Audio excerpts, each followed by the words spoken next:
नमस्कार, स्वागत है आपका इन लाइव 24 न्यूज़ चैनल के सुबह के समाचार में। तो शुरुआत करते हैं देश और विदेश से जुड़ी खबरों से। तीसरे लॉकडाउन में भी काबू में नहीं आ रहा कोरोना, 70,000 के करीब हो चुके हैं संक्रमित। कोरोना वायरस के बढ़ते संक्रमण को रोकने के लिए लागू किया गया तीसरा लॉकडाउन भी अब अपने आखिरी चरण में पहुंच गया है, लेकिन महामारी के प्रसार पर रोक लगती नजर नहीं आ रही। देश के कुछ चुनिंदा राज्यों में संक्रमण की स्थिति बेहद खराब होती हुई दिखाई दे रही है, जिसमें महाराष्ट्र, गुजरात और तमिलनाडु सबसे ऊपर है। पिछले 24 घंटे में भी इन्हीं राज्यों से सबसे ज्यादा मामले मिले हैं और देश में नए मामलों का आंकड़ा एक बार फिर से 3,000 को पार कर गया है। यानी 24 घंटे में 3,000 से भी ज्यादा आंकड़े सामने आए हैं। देश में अब तक 70,000 के करीब संक्रमित सामने आए हैं। वहीं 2,200 से भी ज्यादा लोगों की जान अब तक कोरोना से जा चुकी है। वहीं दूसरी ओर 20,000 से ज्यादा लोग स्वस्थ भी हो चुके हैं। वहीं केंद्रीय स्वास्थ्य मंत्रालय के मुताबिक पिछले 24 घंटे में कुल 3,591 नए मामले सामने आए हैं और इसके साथ ही कुल संक्रमितों की संख्या बढ़कर 70,768 पर पहुंच गई है। वहीं कुल 81 लोग इस संक्रमण से 24 घंटे के अंदर मर चुके हैं, जिसके साथ ही मरने वालों की कुल संख्या 2,294 हो चुकी है। वहीं जो रिकवर हुए हैं पिछले 24 घंटे में, उनकी संख्या है 1,579, यानी कि 1,579 लोग ठीक हो चुके हैं, वो घर वापस जा चुके हैं। इसके साथ ही कुल संख्या हो चुकी है 22,549। इतने लोग ठीक होकर, स्वस्थ होकर अपने घर वापसी कर चुके हैं। साथ ही टोटल एक्टिव केस है 45,921। ये आंकड़े हम आपको पिछले 24 घंटे में बता रहे हैं कि 24 घंटे में कितने ज़्यादा केसेस और बढ़े हैं, कितने केसेस और आए हैं। तो चलिए अब बढ़ते हैं अपनी अगली खबर पर। छत्तीसगढ़ के बीजापुर में सुरक्षा बलों और नक्सलियों के बीच मुठभेड़, सीआरपीएफ का एक जवान हुआ शहीद। छत्तीसगढ़ के नक्सल प्रभावित बीजापुर जिले में नक्सलियों के साथ सुरक्षा बलों की मुठभेड़ में सोमवार सीआरपीएफ के जवान मुन्ना यादव शहीद हो गए। शहीद जवान मूल रूप से झारखंड के रहने वाले थे। मिली जानकारी के अनुसार जिले के मिरतुर थाना क्षेत्र में ये मुठभेड़ हुई है। एएसपी कमलोचन कश्यप ने बताया कि जवानों के साथ नक्सलियों की करीब 1 घंटे तक मुठभेड़ चली। इस मुठभेड़ में और नक्सलियों के मारे जाने की भी खबर है। जवान अभी भी इलाके में फंसे हुए हैं, इसलिए पूरी जानकारी मिल पाना अभी संभव नहीं है। वहीं दूसरी ओर सीआरपीएफ का एक जवान हुआ शहीद। सोमवार को इस इलाके में नक्सलियों की मौजूदगी को देखते हुए डीआरजी और सीआरपीएफ के जवानों की एक संयुक्त टीम एंटी नक्सल ऑपरेशन के लिए इलाके में भेजी गई थी। इसी दौरान सोमवार को दोपहर के करीब 2 बजे के आसपास नक्सलियों से जवानों की मुठभेड़ हो गई और उसी मुठभेड़ में सीआरपीएफ जवान मुन्ना यादव शहीद हो गए। वे मूल रूप से महादेवगंज, झारखंड जिला सिपगंज के रहने वाले थे। सर्चिंग पार्टी के वापस लौटने के बाद ही इस मुठभेड़ के संबंध में पूरी जानकारी मिल पाएगी। वहीं इसके पहले छत्तीसगढ़ के राजनांदगांव जिले में महाराष्ट्र के गिढ़चिरौली से सटी सीमा पर स्थित परधौनी जंगल में हुई मुठभेड़ में 4 नक्सली ढेर हो गए थे। बाद में उनकी शिनाख्त कर ली गई। मारे गए हार्डकोर नक्सली पर कुल 15 लाख रुपए का इनाम था। इनमें 2 महिला नक्सली भी शामिल है। इस मुठभेड़ में मदनवाड़ा थाना प्रभारी उप निरीक्षक श्याम किशोर शर्मा शहीद हो गए थे। कर्नाटक 9 महीने की गर्भवती नर्स कर रही है मरीजों की सेवा, रोजाना जाती है अस्पताल। इस वक्त देश में जिस तरह से कोरोना वायरस महामारी ने अपने पैर पसार लिए हैं और सभी डॉक्टर दिन रात मरीजों की सेवा करने में लगे हैं, इसने डॉक्टरों पर बनी ये कहावत और भी पुख्ता हो जाती है कि डॉक्टर भगवान का दूसरा रूप होते हैं। कर्नाटक के शिवमोगा जिले के गजनूरू गांव की रहने वाली 9 महीने की गर्भवती नर्स रूपा परवीन रोया यहां के सरकारी अस्पताल में मरीजों को देखने के लिए प्रतिदिन तीर्थहल्ली तालुक जाती है। रूपा परवीन 9 महीने की गर्भवती है और वो पूरे जज्बे के साथ अपने मरीजों की सेवा करने में लगी हुई है। हालांकि उनकी ड्यूटी कोरोना वायरस मरीजों को देखने की नहीं है, वो आम मरीजों की ही देखभाल कर रही है। 9 महीने की गर्भावस्था में महिलाओं को आराम करने की सलाह दी जाती है। ऐसे में अपने पेशे के प्रति रूपा की ये निष्ठा सराहनीय है। तेलंगाना ने चावल मिलों के लिए बिहार से वापस मांगे 20,000 मजदूर श्रमिकों की सूची भेजी गई। लॉकडाउन के बीच एक और प्रवासी मजदूर घर लौटने को जद्दोजहद कर रहे हैं। वहीं तेलंगाना ने बिहार से 20,000 मजदूर वापस भेजने की मांग करी है। दरअसल तेलंगाना के राइस मिलों को धान की ढुलाई के लिए मजदूरों की जरूरत है। गृह मंत्रालय की रियायत के बाद महज 500 मजदूर बिहार से श्रमिक स्पेशल ट्रेन से तेलंगाना पहुंचे हैं, लेकिन तेलंगाना सरकार ने बिहार को भेजे संदेश में 20,000 मजदूरों की जरूरत बताई है। तेलंगाना ने कहा कि बिहार के हजारों मजदूर चावल मिल मालिकों के संपर्क में हैं। उन्होंने काम के लिए लौटने की इच्छा भी जाहिर की है। बिहार सरकार इनकी स्क्रीनिंग कर भिजवाने की व्यवस्था कर दे। तेलंगाना के मुख्य सचिव सोमेश कुमार ने लौटने के इच्छुक मजदूरों की सूची भी बिहार सरकार को भेज दी है। होली पर करीब 30,000 मजदूर बिहार गए थे, जो लॉकडाउन के कारण वहां फंस गए। राइस मिल एसोसिएशन ने बताया कि मजदूर नहीं गए होते तो अब तक धान मिलों तक पहुंचाने का काम पूरा हो गया होता। कल से पहली बार सुप्रीम कोर्ट में बैठेगी एकल पीठ। जमानत और ट्रांसफर जैसे मामलों पर होगी सुनवाई। लंबित मुकदमों के जल्द निपटारे की दिशा में एक और कदम बढ़ाते हुए सुप्रीम कोर्ट ने जमानत और ट्रांसफर मामलों की सुनवाई एकल पीठ के समक्ष करने का निर्णय लिया है। बुधवार से ये नई व्यवस्था शुरू कर दी जाएगी। ये पहली बार होगा जब सुप्रीम कोर्ट में एकल पीठ बैठेगी और मामलों का निपटारा करेगी। अब तक सुप्रीम कोर्ट में कम से कम 2 सदस्यीय पीठ बैठा करती थी। सुप्रीम कोर्ट द्वारा सर्कुलर जारी कर ये जानकारी दी गई है। बुधवार से एकल पीठ जमानत से जुड़ी उन तमाम विशेष अनुमति याचिका पर सुनवाई करेगी जिन अपराधों में अधिकतम सजा 7 वर्ष तक की है। एकल पीठ अग्रिम जमानत की याचिका पर भी सुनवाई करेगी। साथ ही सुप्रीम कोर्ट की एकल पीठ किसी मुकदमे को एक जगह से दूसरी जगह ट्रांसफर के मामलों को भी सुनेगी। सनद रहे कि गत वर्ष 17 सितंबर को ही अधिसूचना जारी कर सुप्रीम कोर्ट में एकल पीठ के बैठने का निर्णय लिया गया था। अब सुप्रीम कोर्ट ने अपने नियमों में बदलाव करते हुए इसे अमली जामा पहना दिया है। अनंतनाग सीआरपीएफ इंस्पेक्टर ने गोली मारकर की आत्महत्या। दक्षिण कश्मीर में अनंतनाग जिले के मट्टन में तैनात एक सीआरपीएफ इंस्पेक्टर ने सोमवार को अपनी सर्विस राइफल से गोली मारकर आत्महत्या कर ली। पुलिस ने मामला दर्ज कर जांच शुरू कर दी है। फिलहाल इस बात का पता नहीं लग पाया कि इंस्पेक्टर ने आत्मघाती कदम आखिर क्यों उठाया। राशन कार्ड को आधार कार्ड से जोड़ने की समय सीमा सितंबर तक के लिए बढ़ाई गई। खाद्य मंत्रालय ने राशन कार्ड को आधार से जोड़ने की समय सीमा सोमवार को सितंबर के अंत तक बढ़ा दी है। साथ ही जोर देकर कहा कि आधार से जुड़े नहीं होने के बावजूद लाभार्थियों को कार्ड पर उनके हिस्से का राशन मिलता रहेगा। आधार से नहीं जुड़े राशन कार्ड रद्द होने की खबरों पर मंत्रालय ने स्पष्टीकरण जारी करते हुए ये बात कही है।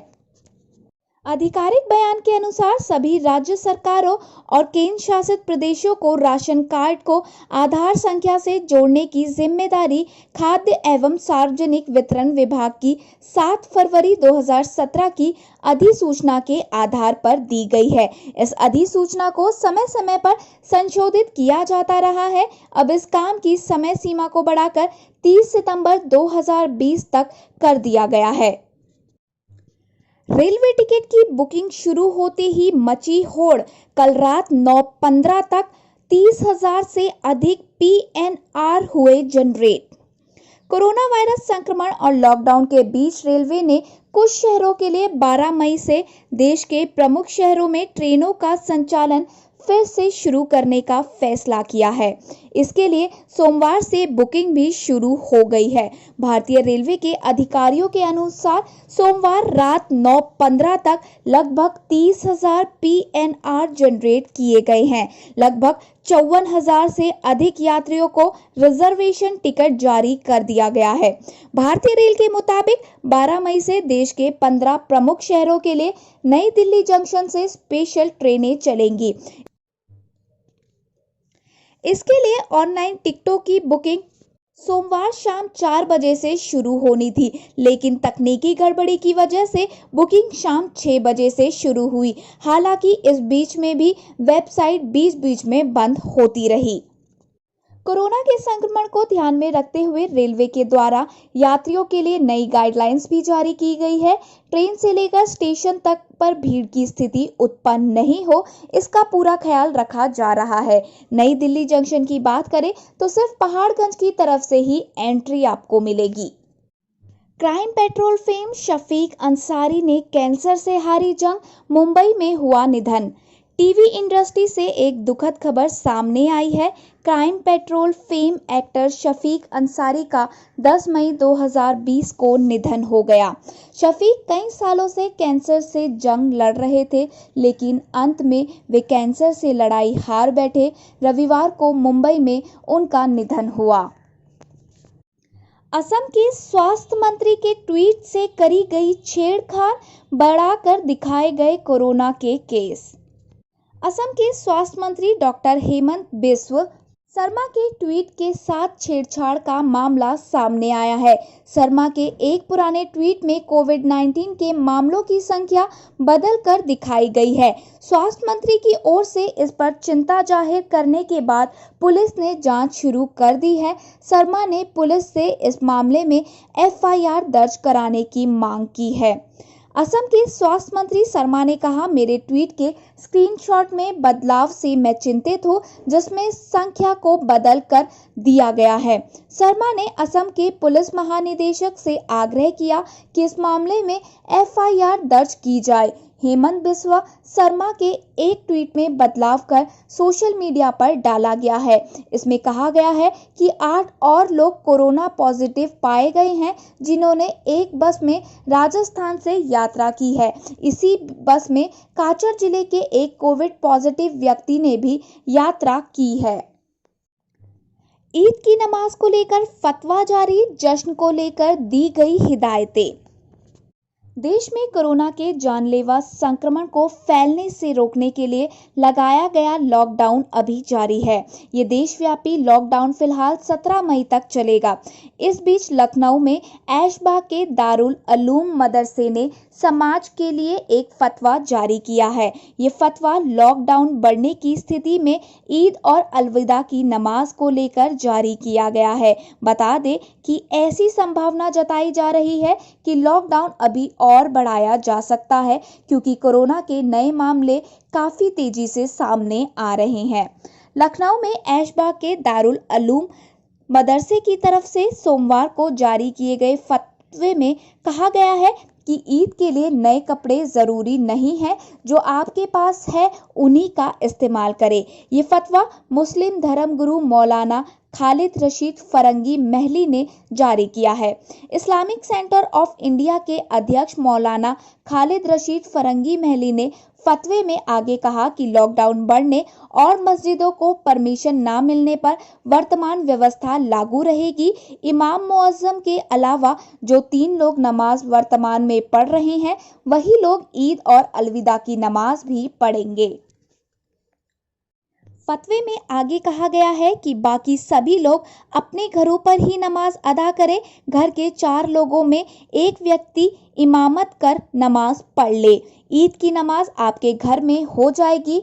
कोई किसी के घर पर मिलने ना जाए, घर पर ही खुशियां मनाए, ना किसी के गले मिले, ना हाथ मिलाए। इसके साथ फरंगी महली ने लोगों से कहा कि ईद की नमाज में अल्लाह से दुआ करें कि कोरोना से मुक्ति दे।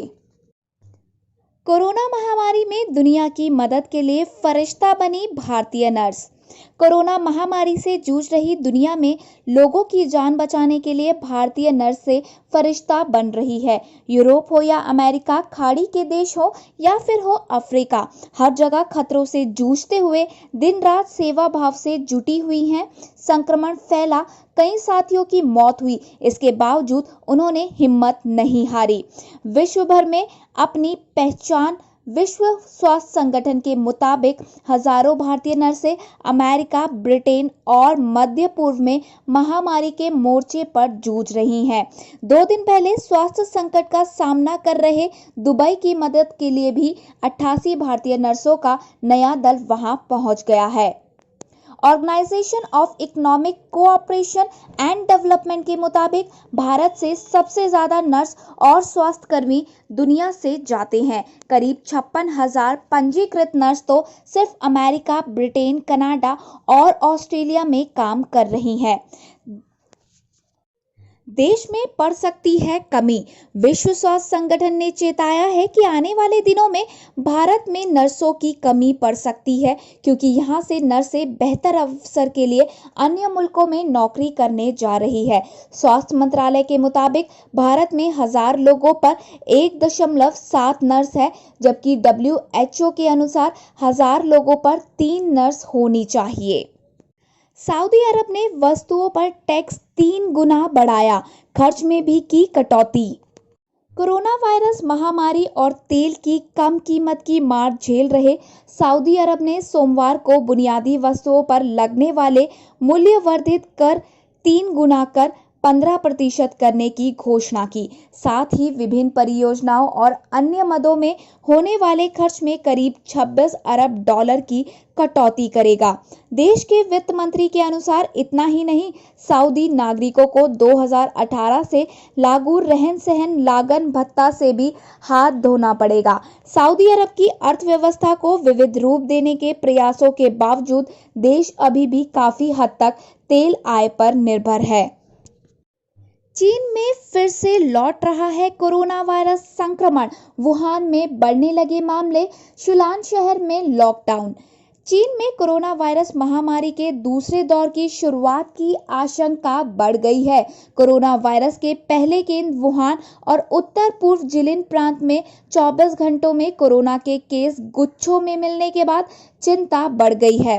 नेशनल हेल्थ कमीशन ने सोमवार को ये जानकारी साझा करी है। चीन ने कोरोना वायरस संक्रमण पर काबू पा लिया था और इसके बाद यहां जिंदगी पटरी पर उतरने लगी थी। स्कूल और बाजार खुल गए थे और सड़कों पर चहल पहल बढ़ गई थी, लेकिन एक बार फिर से यहां कोरोना के केस समूहों में मिलने लगे हैं और इससे संक्रमण के दूसरे दौर की शुरुआत के तौर पर देखा जा रहा है। हुबेई प्रांत के वुहान शहर में सोमवार को 5 नए केस मिले। रविवार को भी एक व्यक्ति कोरोना पॉजिटिव पाया गया था। अप्रैल के पहले सप्ताह के बाद ये कोरोना का पहला मामला था। रविवार से अब तक वुहान में 6 लोग कोरोना संक्रमित मिल चुके हैं। ग्लोबल टाइम्स के मुताबिक ये सभी केस सनमिन में एक ही जगह मिले हैं। वहां के सरकारी टीवी चैनल के मुताबिक जिलिन प्रांत में सप्ताह के अंत में कम से कम 11 केस एक स्थानीय लॉन्ड्री कर्मचारी से जुड़े हुए मिले हैं। इसके बाद 6,70,000 की आबादी वाले शुलान शहर में लॉकडाउन कर दिया गया है। कोरोना महामारी के बीच कैलिफोर्निया यूनिवर्सिटी के छात्रों को पढ़ाएंगे सुपर 30 के संस्थापक। सुपर 30 के संस्थापक और गणितज्ञ आनंद कुमार को कोरोना महामारी के बीच छात्रों का मनोबल बढ़ाने के लिए कैलिफोर्निया विश्वविद्यालय ने आमंत्रित किया है। आनंद वीडियो कॉन्फ्रेंसिंग के माध्यम से छात्रों को संबोधित करेंगे। अमेरिका में कोरोना वायरस की वजह से अब तक 80,000 से अधिक लोगों की जान जा चुकी है। हांगकांग 200 से ज्यादा प्रदर्शनकारी हुए गिरफ्तार।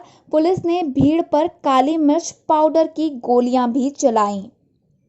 हांगकांग में सरकार विरोधी प्रदर्शनों में संलिप्त 200 से अधिक लोगों को रविवार को गिरफ्तार किया गया। पुलिस ने बताया कि 12 से 65 वर्ष के 230 लोगों को गैरकानूनी ढंग से एकत्रित होने, संपत्ति को नुकसान पहुंचाने वाले सामान हाथों में लिए रहने और पहचान पत्र नहीं दिखा पाने जैसे अनेक आरोपों के आधार पर पकड़ा गया है। पुलिस ने एक बयान में कहा कि 19 लोगों को रोग नियंत्रण एवं रोकथाम अधिनियम का उल्लंघन करने के आरोप में गिरफ्तार किया गया है।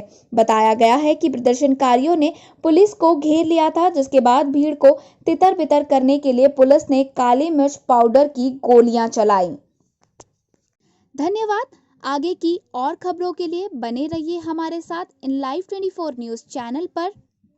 और अगर आपको हमारी ये वीडियो पसंद आई हो तो प्लीज़ लाइक और हमारे चैनल को सब्सक्राइब करना ना भूलें और साथ ही वीडियो को ज़्यादा से ज़्यादा शेयर करें।